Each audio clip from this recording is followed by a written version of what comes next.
Okay, so I'm getting real close to finishing this piece. Hopefully you can see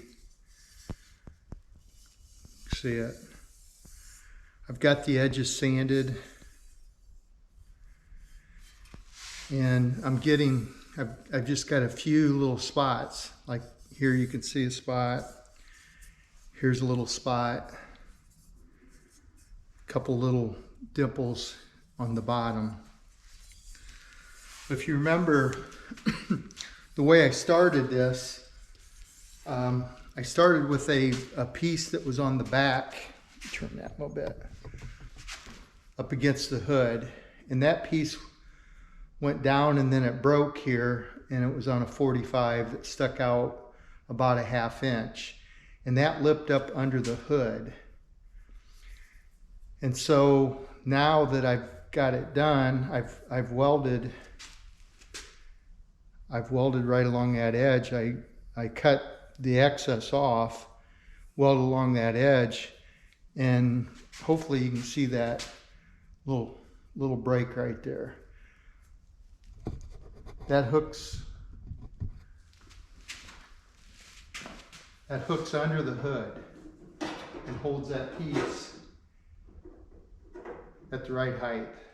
Just a little added feature, I guess you might call it. So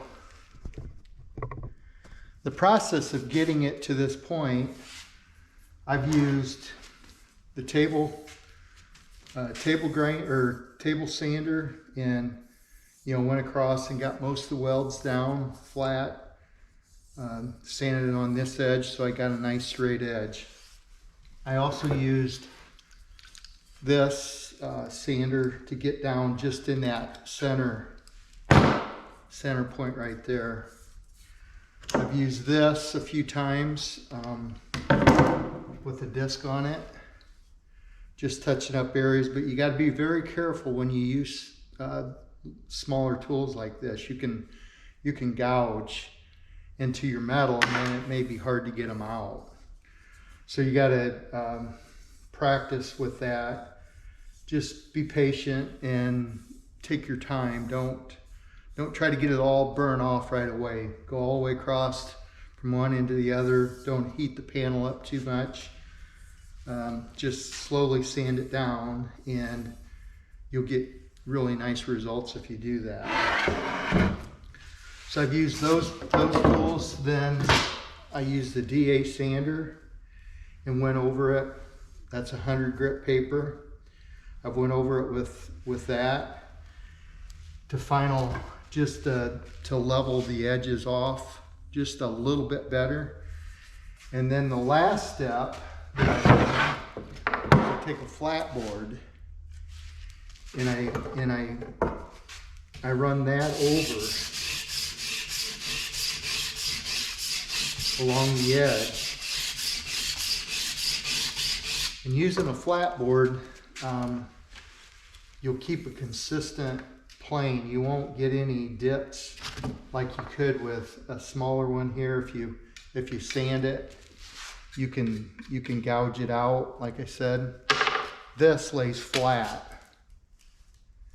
So that's very important to try to use that. All right, so get a marker. Hopefully the light will show you these little spots. Those are low spots. If you look across here, it's nice and flat, or it's actually got a radius to it, but it's consistent. Then you see that little dip right there. Put a little dot right there. There's a little dot right there. You can use a marker to mark them. There's a dot right there. And so those are low spots. Hopefully you're seeing that in the camera. To get those out, the light will make them show up. And you remember, this is going to get chromed. So they'll triple plate it, copper, nickel, and chrome, sand between the coats, and the guys that are going to do this for me are very particular, and they're going to do a really good job. My point is, you know, you can't spread any filler on here and sand it and get rid of these low spots. So you gotta make your metal about as perfect as you can get it. If you use a flat board, you can just go right across those areas that are low and work them out. You don't want to, you know, go like that or dip it down to try to sand it out. You want to go across the top of it. Hopefully this is picking up in the camera. This one's starting to disappear.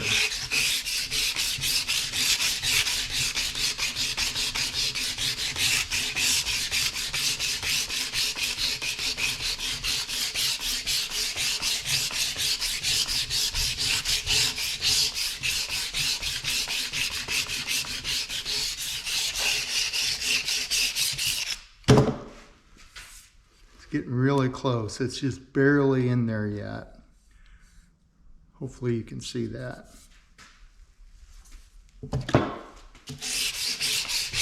Okay, just be patient. Take your time. The little extra time spent at this stage is well worth it.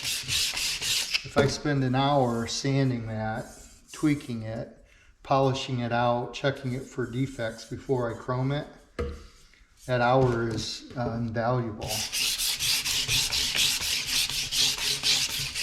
Final results, if you don't take those spots out, and the guy that does the chrome, if he doesn't notice those and he doesn't take them out, they're always going to be there. Something that small is not a big deal.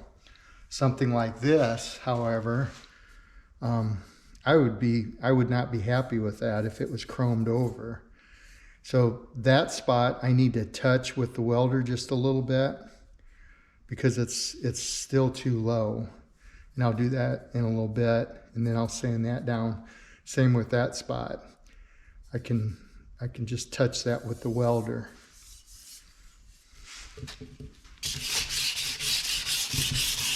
So if you use the block sander and go over it for your final sand, you're gonna maintain all the profile. It's flat here, it's radiused here, and you know, any other sander you can start losing your shape if you don't be careful how you sand. Especially if you want to, the tendency is to always turn this thing up on the edge and try to get, because you can really bite into it on the edge, where if it's flat, it takes longer to sand, but that's what you want to keep that flat if you can. So pretty much got my marks out of here.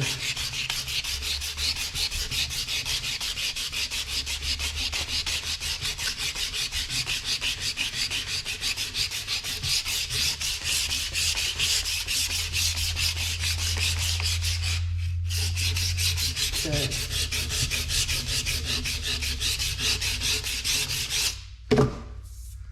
So you can cross hatch, sand this way and then this way, and that'll get you. Make sure you're hitting every spot. It'll show up the highs and the lows by doing that.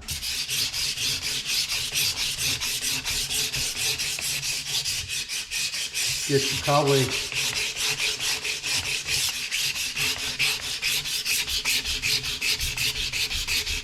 You might think I'm going overboard here, but I don't think so. You guys have called me crazy, and I might be crazy, I guess, but I like a nice finished product when I'm done. See how it's got that lip on there, that'll hook up under that hood, and it's going to be a nice piece when I'm done with it. So right now I'm using 120 on a block. I'll get it pretty good. Then I'll go to 180, and then probably 320, 600, maybe 1,000, 1,500, and then 2,500 grit paper over this, and then I'll polish it, quickly polish it, and that'll show up any flaw that's in that piece. I'll do all that before I send it out to get chromed. So hopefully that's what I've shared today here could be valuable for a piece. You may not make, obviously you may not make a piece for your hood, but you might make a piece like this for a trim piece. Like there's a guy on Facebook that keeps talking about the 70 moldings at the bottom. It's got the black finned aluminum molding, or the fins at the bottom on a 70, and then it's got a piece of molding on, I believe it's on the top. It's similar size to this, and I think he's having a hard time finding it. They're made out of aluminum, but you could see that piece would look really good on there. Have it chromed. Also, I don't know if you can notice or not, but my intent was to make this wider in the center than on the ends, because of my hood, or my grill is spaced out, and it is. I'm not sure if you can see that in the camera, but this is wider than that. And in real life, it does show up. So anyway, so I got it on just to make sure it still fit good. I'm going to cut the ends, but look how that miter looks. I like the way that miter looks. Got to cut this in, line these up too, but it's getting close.